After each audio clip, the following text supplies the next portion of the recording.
السلام علیکم ورحمۃ اللہ وبرکاتہ۔ آج ہم اردو کے ادبی اصناف کے بارے میں معلومات حاصل کریں گے۔ سب سے پہلے ہم یہ جانیں گے کہ اردو کے 2 قسم کے اصناف پائے جاتے ہیں، جس میں سب سے پہلا نثری اصناف اور دوسرا اصناف سخن یعنی کہ اصناف نظم، یا پھر ہم اسے پوئٹری بھی کہہ سکتے ہیں۔ اصناف سخن اور نثری اصناف کے بھی 2 اقسام ہوتے ہیں۔ پہلے ہم جانیں گے نثری اصناف کے بارے میں۔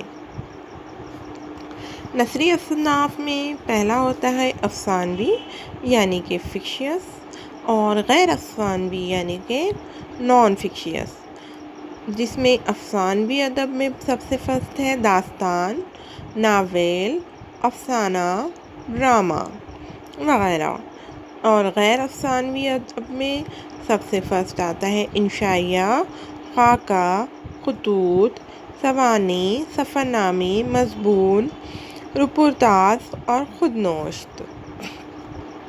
اسی طرح ہم اگر اصناف سخن پہ نظر ڈالیں گے تو ہم دیکھیں گے کہ موضوع کے اعتبار سے اس میں حمد، نعت، غزل، قصیدہ، مرثیہ، گیت، شعر آشوب وغیرہ پائے جاتے ہیں، اور حیت کے اعتبار سے اگر جانیں گے تو ہم دیکھیں گے کہ مثنوی، رباعی، خطہ، مورا نظم، آزاد نظم، سونیٹ، ہائیکو، یہ کیا کہلاتے ہیں؟ یہ حیت کے اعتبار سے پائے جاتے ہیں۔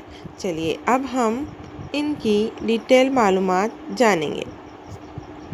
سب سے پہلے ہم دیکھیں گے ادبی اظہار اور اپنے تخیلات کی ترسیل کے لیے زبان کے استعمال کی 2 صورتیں ہیں۔ پہلی ہوتی ہے نثر اور دوسری ہوتی ہے نظم۔ نثر کے لغوی معنی ہیں بکھیرنے کے ہیں، مگر اصطلاح میں اس کلام کو نثر کہتے ہیں جو برخلاف نظم ہو۔ نثر لکھنے والے کو نثر نگار کہا جاتا ہے۔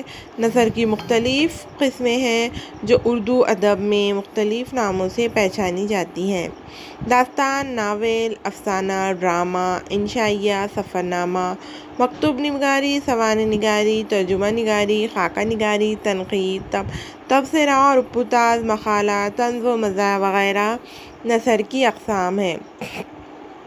چلیے اب دیکھتے ہیں نظم کسے کہا جاتا ہے۔ نظم کے لغوی معنی موتی پرونے کے ہیں، مگر اصطلاح میں کلام موضوع اور شعریت یعنی شعریت۔ نظم کے لغوی معنی موتی پرونے کے ہیں، مگر اصطلاح میں کلام موضوع اور شعریت کے یعنی شعر کی شکل میں ہو نظم کہتے ہیں۔ نظم لکھنے والے کو شاعر کہا جاتا ہے۔ اردو میں نظم کی مختلف شکلیں ہیں، جیسے حمد، نعت، قصیدہ، مرثیہ، مثنوی، رباعی، خطہ، گیت، پہلی، آزاد نظم اور مورا نظم وغیرہ۔ چلیے اب اصناف سخن۔ اصناف سخن کو موضوع اور حیت کے اعتبار سے 2 خانوں میں تقسیم کیا جا سکتا ہے۔ موضوع کے اعتبار سے اگر دیکھا جائے تو اس میں مندرجہ ذیل قسمیں پائی جاتی ہیں، جیسے کہ حمد، نعت، غزل، قصیدہ، مرثیہ، شعر آشوب وغیرہ۔ اور حیت کے اعتبار سے اگر دیکھا جائے تو مثنوی، رباعی نظم، مورا نظم، آزاد نظم، سونیٹ، ٹرائلے، ہائیکو وغیرہ اس میں پائے جاتے ہیں۔ چلیے اب ہم دیکھیں گے حمد کسے کہا جاتا ہے۔ حمد وہ نظم ہوتی ہے جس میں اللہ تعالیٰ کی تعریف و توصیف بیان کی جاتی ہے، ان کی حمد و ثنا کی جاتی ہے، اور جس میں رب العالمین کی تقدیس اور اس کی کبریائی، عجائبات عالم، قدرت کے مظاہر، مناظر اور اس کے رحم و کرم، الطاف و عنایات کا ذکر کیا جاتا ہے۔ بندہ اپنی عاجزی، کم مائگی، بے بسی، بے کسی کا اظہار کرتا ہے، دعا مانگتا ہے، مناجات کرتا ہے۔ حمد میں عشق حقیقی، دنیا سے بے رغبتی وغیرہ کے مضامین باندھے جاتے ہیں۔ تمام شعراء نے حمد میں طبع آزمائی کی ہے۔ چلیے اب دیکھتے ہیں نعت۔ نعت کسے کہیں گے؟ حضرت صلی اللہ علیہ وسلم کی سیرت و اخلاق و عادات اور آپ کی حیات مبارکہ کے گوشوں کو، یعنی آپ کی تعریف و توصیف کو نظم کی صورت میں بیان کیا جائے تو اسے کیا کہیں گے؟ نعت کہا جاتا ہے۔ چلیے اب ہم دیکھتے ہیں غزل۔ غزل کے لغوی معنی ہوتے ہیں عورتوں سے بات چیت کرنا، لیکن اصطلاح میں اس نظم کو کہتے ہیں جو عشقیہ مضامین پیش کیے جاتے ہیں۔ لیکن جدید نظموں میں آج کل اس کے علاوہ فلسفہ، تصوف، اخلاقیات، پند و نصیحت، رموز حیات وغیرہ کے غزل کے دائرے میں شامل کر لیا گیا ہے۔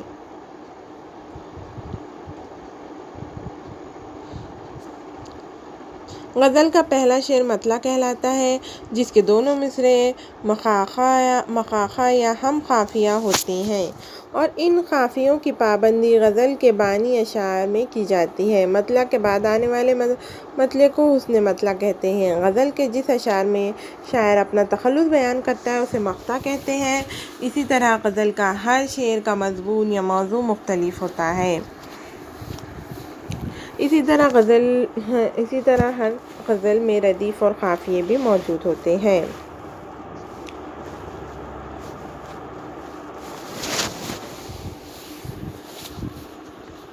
جس طرح ہم یہاں پر دیکھ سکتے ہیں کہ غزل میں کیا کیا ہوتے ہیں۔ مطلع ہوتا ہے، مقطع ہوتا ہے، قافیہ ہوتا ہے اور ردیف ہوتا ہے۔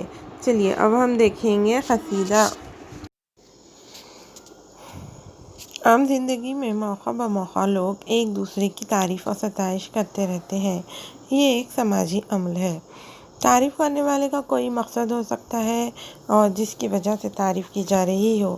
ممکن ہے کہ اپنی تعریف سن کر وہ تعریف کرنے والے کا کوئی کام بنا دے۔ عوام سے ہٹ کر یہ طریقہ پرانے زمانے میں امیروں، نوابوں اور بادشاہوں کے درباروں میں بھی رائج تھا۔ معاشرے کے عالم، فاضل اور شاعر اور دوسرے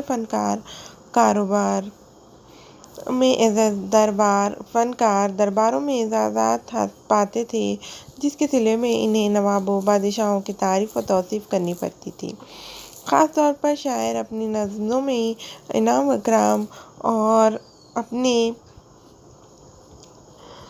و اکرام پانے کے لیے بادشاہوں کی خوب بڑھائی چڑھائی اور تعریف کرتا تھا اور بدلے میں خطاب یا خلعت سے نوازا جاتا تھا۔ شاعری میں ایسی نظم کو قصیدہ کہتے ہیں۔ چلیے اب دیکھتے ہیں قصیدے کی اجزائے ترکیبی۔ قصیدہ اردو شاعری کی ایک مقبول صنف ہے۔ لفظ قصیدے کے معنی مقصود یا ارادہ ہے، یعنی قصیدہ لکھتے وقت شاعر کا مقصد یا ارادہ ہوتا ہے کہ کسی نواب، امیر یا بادشاہ کی خوب بڑھا چڑھا کر تعریف و توصیف کرے۔ اس سے شاعر کا مقصد نواب یا بادشاہ سے انعام و اکرام حاصل کرنا بھی ہوتا ہے۔ اپنے مقصد کی وجہ سے قصیدہ ایک موضوعی صنف ہے، لیکن اس کی مخصوص حیت بھی اہمیت رکھتی ہے۔ اس کا پہلا شعر مطلع کہلاتا ہے اور بعد کے اشعار میں غزل کی طرح مطلع کے قافیوں کی پابندی ہوتی ہے۔ تشبیب میں موسم، زمان کے حالات اور خود اس کی شاعرانہ حیثیت وغیرہ چند اشعار پیش کیے جاتے ہیں۔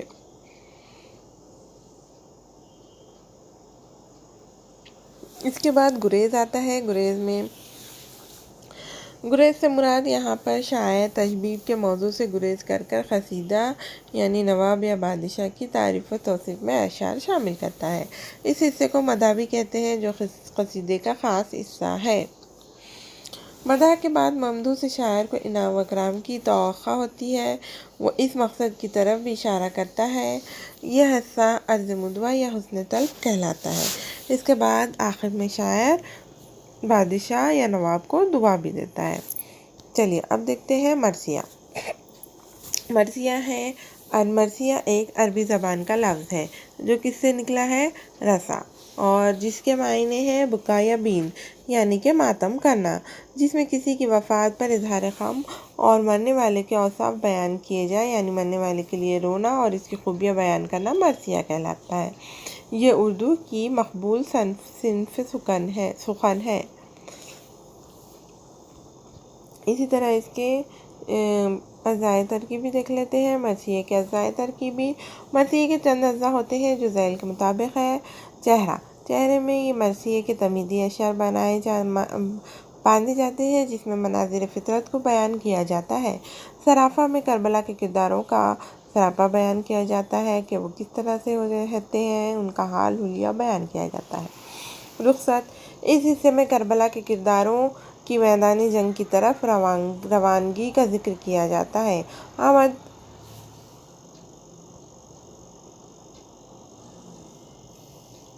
اس حصے میں اہل بیت رسول کی میدان کربلا میں پہنچنے کی روداد بیان کی جاتی ہے،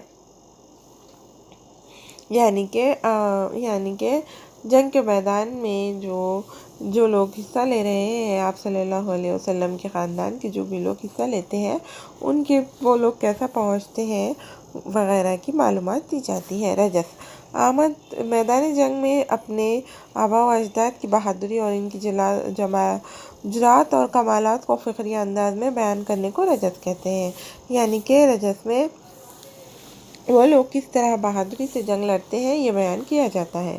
رزم، میدان کربلا میں ہوئی جنگ کے احوال اس حصے میں بیان کیے جاتے ہیں۔ شہادت، یہاں دشمنوں سے لڑتے ہوئے اہل بیت کی شہادت کا ذکر ہوتا ہے۔ بین، شہیدوں کی نعشیں دیکھ کر اہل قرابت شہید ہونے والے پر اپنے دکھ بیان کرتے ہیں۔ اسی طرح سے ہم دیکھتے ہیں گیت ایسے نظم کو کہا جاتا ہے جس میں خیالات اور احساسات کو بیان کیا جاتا ہے۔ ہندی شاعری کی ایک قسم ہے جو ہندی سے اردو میں شامل ہوئی ہے۔ اسی طرح شعر آشوب فارسی، ترکی اور اردو ادب کی اہم صنف ہے، ایسی صنف جو غم جانا سے آگے نکل کر غم دورہ کا احاطہ کرتی ہے، یعنی کہ گردش زمانہ، سلطنتوں، بادشاہوں اور امیروں اور حکمرانوں کی سیاسی وقار کا زوال، عوام و خواص کے معاشی حالات، پستی اور زبوں حالی، فوجوں کی شکست، درباروں اور محلوں کا اجڑنا، معاشی کساد بازاری، مختلف پیشوں میں کاروبار کا فقدان، آمدنی اور کمائی میں کمی، اسی کے ساتھ ساتھ سماجی گراوٹ، افسوسناک حالات وغیرہ کا ذکر شعر آشوب میں کیا جاتا ہے۔ شعر آشوب اردو کی وہ کلاسیکی صنف ہے جس میں ہیئت کی کسی خاص پابندی کے بغیر سیاسی، معاشی اور اقتصادی بحران بیان کیا جاتا ہے۔